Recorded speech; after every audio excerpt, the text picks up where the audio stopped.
ఓం మహాగణాధిపతయే నమః. ఓం గురుభ్యో నమః. ఓం శ్రీమాత్రే నమః. మనం ఈరోజు బుధగ్రహం 6వ తేదీకి కరెక్ట్గా 6వ తేదీ ఈవినింగ్ లోపల ఆల్మోస్ట్ 7వ తేదీ నుంచి బుధుడు తన ఓన్ హౌస్కి వెళ్తున్నాడు. ఒక శుభగ్రహంతో కలవబోతున్నాడు. అది పర్టికులర్గా 23వ తేదీ వరకు ఈ రెండు గ్రహాలు కలిసి ఉంటాయి. 23వ తేదీకి జలరాశుల్లోకి వస్తాడు బుధుడు. వీటి వల్ల ద్వాదశ లగ్నాల వారికి, లగ్నం తెలియని వారు రాసి చూసేసుకోండి, ప్రాబ్లం లేదు. ఎటువంటి ఫలితాలు ఉన్నాయి అంటే ఎటువంటి మంచి ఫలితాలు ఉన్నాయి, ఎటువంటి విషయాల్లో జలరాశుల్లోకి మారినప్పుడు జాగ్రత్త పడాలి అనేటువంటి విషయాల్ని చెప్తుంది. నేనైనప్పటికీ కూడా చెప్పిస్తుంది సాక్షాత్ లలిత అమ్మవారిగా భావిస్తూ ఒక్కొక్క లగ్నం గురించి, లగ్నం తెలియని వారి రాశి గురించి తెలుసుకుందాం. ముందుగా మేష లగ్నము లేదా లగ్నం తెలియని వారి రాశిని చూసుకున్నట్లయితే, ఎప్పుడైతే మీకు 6వ తేదీ నుంచి మీ యొక్క వ్యయాధిపతి దగ్గరికి 3వ స్థానంలో ఉండే గురువు దగ్గరికి బుధుడు చేరుతున్నాడు. సర్వసాధారణంగా 3వ స్థానంలో ఉండే గురువు ఎప్పుడు కూడా కొన్ని విషయాలు మంచి చేస్తాడు. అంటే ఇది మీరు ఏదైనా ఒక విషయాన్ని వివరించి చెప్పడానికి, కొన్ని అగ్రిమెంట్స్ అవ్వడానికి యోగిస్తాడు. దానికి బుధుడు వచ్చి చేరినప్పుడు ఏమవుతుంది అంటే, పర్టికులర్గా ఇక్కడ ఇది కొంతవరకు సపోర్ట్ని ఇస్తుంది. ఎటువంటి విషయాలకు సపోర్ట్ ఇస్తుంది ఏమిటి అని చెప్పి చూసుకున్నట్లయితే, పూర్వజన్మ కర్మకారకుడు సహజంగా మేషం వారికి బుధుడు. ఆయన ఏదో ఒక శుభగ్రహంతో కలిసినప్పుడు పుణ్యక్షేత్రాలకు వెళ్ళడము, లేదా కొంతవరకు గతంలో ఏర్పడినటువంటి చిన్న చిన్న మిస్అండర్స్టాండింగ్స్, మిస్కమ్యూనికేషన్స్ రిలేటెడ్ సంబంధించిన విషయాల్లో కలిసి రావడము. అంటే గతంలో ఏదో మిస్కమ్యూనికేషన్ వచ్చిందండి, మళ్ళీ కలిసాం, బాగా మళ్ళీ మాట్లాడేసుకున్నామని చెప్తూ ఉంటారు ఒక్కోసారి. అమ్మయ్య క్లియర్ అయిపోయింది అనుకుంటూ ఉంటాం. అటువంటి వాటికి 3వ స్థానం. అదేవిధంగా అగ్రిమెంట్స్. అయితే ఈ 3వ స్థానంలో శుభగ్రహాలు ఎక్కడా కూడా మీరు కోపాన్ని, గొడవని ప్రదర్శిస్తే అవి మంచి ఫలితాలు ఇవ్వవు. సామరస్యంగా మాట్లాడుకున్నప్పుడు మాత్రమే మంచి ఫలితాలు ఇస్తాయి. ఇవి ప్రధానంగా గుర్తుపెట్టుకోండి. అదొకటి. మరొక విషయం ఏంటంటే, మరి ఈ యొక్క 6వ తేదీ నుంచి 23వ తేదీ వరకు ఉంటుంది. 23వ తేదీ నుంచి మనకి కర్కాటకంలోకి వెళ్ళిపోతాడు. మరి ఇక్కడ ఏమిటి అని చెప్పి చూసుకున్నట్లయితే, ఈ కర్కాటకంలోకి వెళ్ళిన తర్వాత ఈ కుజుడు వెళ్ళి కేతువుతో కనెక్ట్ అవుతున్నాడు. గుర్తుపెట్టుకోండి. కుజుడు ఎప్పుడైతే కేతుతో కనెక్ట్ అవుతున్నాడో, ఈ బుధుడికి తర్వాత రాశుల్లో ఉంటున్నారో, ఇక్కడ మీరు ఏదైనా ప్రాపర్టీస్ తీసుకునే అంశంలో కానీ, ఏదైనా విద్యా సంబంధించినవి, అంటే ఈ 23 తర్వాత మాత్రం మీరు భూములు, బిజినెస్లు, విద్యా సంబంధించిన విషయాల్లో మీరు ఏదైతే అనుకుంటారో ఫలానా చేద్దామని, అటువంటి విషయాలు చాలా కేర్గా ఉండాలి అనేటువంటి చూపిస్తుంది. దీంతోపాటు సంతాన స్థానము, అదేవిధంగా ఇమ్యూనిటీ స్థానం అనుకోండి, ఉపాసనా స్థానం అనుకోండి, అక్కడ కుజుడు కేతు ఉన్నారు. కాబట్టి మీకు ఎటువంటి ఆటంకాలు కలగకుండా ఉండాలంటే మీరు చేయవలసింది ఏమిటి? నవగ్రహాల్లో ముఖ్యంగా కుజకేతు గ్రహాల దగ్గర దీపారాధన చేయడము, మరియు పంచమ స్థానం అవుతుంది కాబట్టి మీరు సూర్య నమస్కారాలు చేస్తూ సూర్యుడిలోనే సుబ్రహ్మణ్యేశ్వర స్వామిని, గణపతిని ఉన్నారు అనేటువంటి భావనతో కనుక చేసినట్లయితే అన్ని విధాలా మీకు బాగుంటుంది.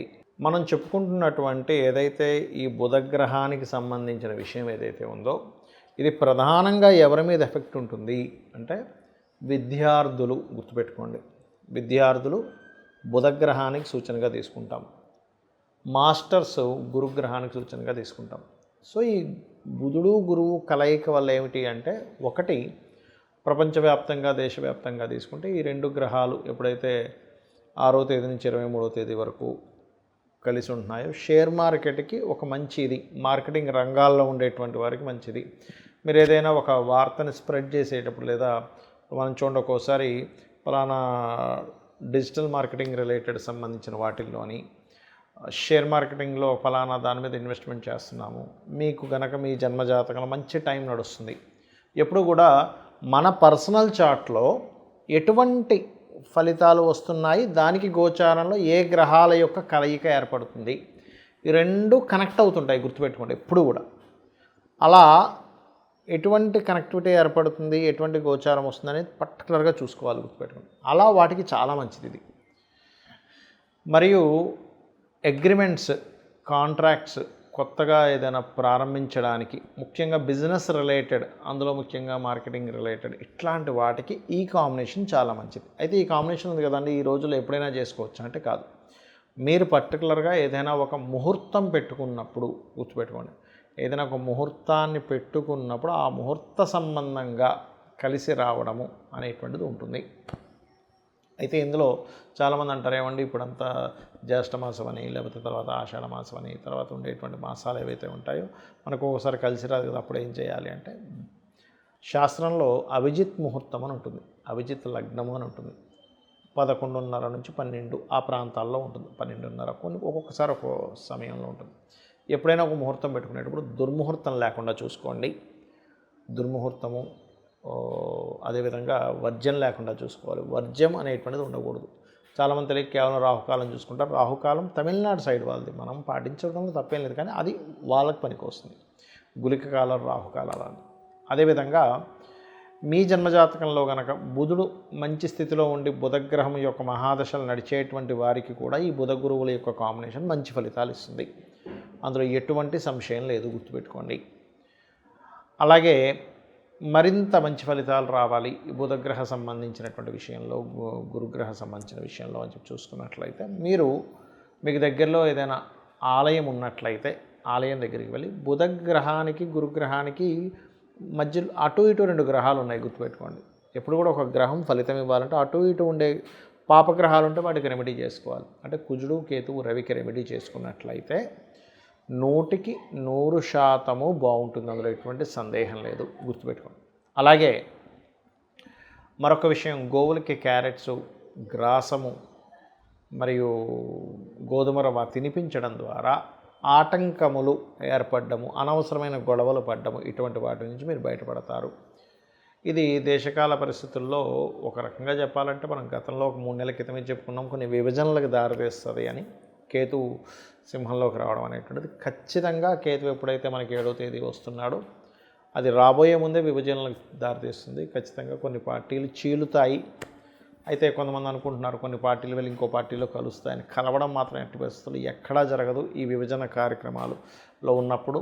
కాబట్టి ఖచ్చితంగా ఇది జరగనుంది. ఇక మీరు నిత్యము కూడా ఈ కేతుగ్రహము, కుజగ్రహము సింహరాశిలో ఉన్నప్పుడు దీన్ని పిశాచయోగం కూడా అంటారు. కాబట్టి ఎటువంటి ఇబ్బంది కలగకుండా అనుక్షణము మీరు చేసే ప్రతి పని కూడా సక్సెస్ అవ్వాలి అంటే కనుక సూర్య భగవానుడిని చూస్తూ చక్కగా చెంబులో నీరు తీసుకొని ఇలా పోయండి. ఆ సూర్యుల్లోనే గణపతిని, స్కందుడిని ఊహించుకుంటూ చేయండి. మీరే చూస్తారు అద్భుతమైనటువంటి రిజల్ట్స్ ఆ యొక్క స్వామివారి మీకు అందించడం జరుగుతుంది. అలాగే ఇంకొక విషయం ఏంటంటే, ఇక్కడ ఈ కుజకేతువులు ఎప్పుడైతే ఈ సింహరాశిలోకి ఉంటున్నారో ప్రధానంగా ఈ అగ్ని సంబంధించినవి, ఇంట్లో ఏదైనా పవర్ రిలేటెడ్ వర్క్ చేసేటప్పుడు కానీ, దేశకాల అంటే దేశంలో అందరికీ పనిచేస్తుందండి ఇది.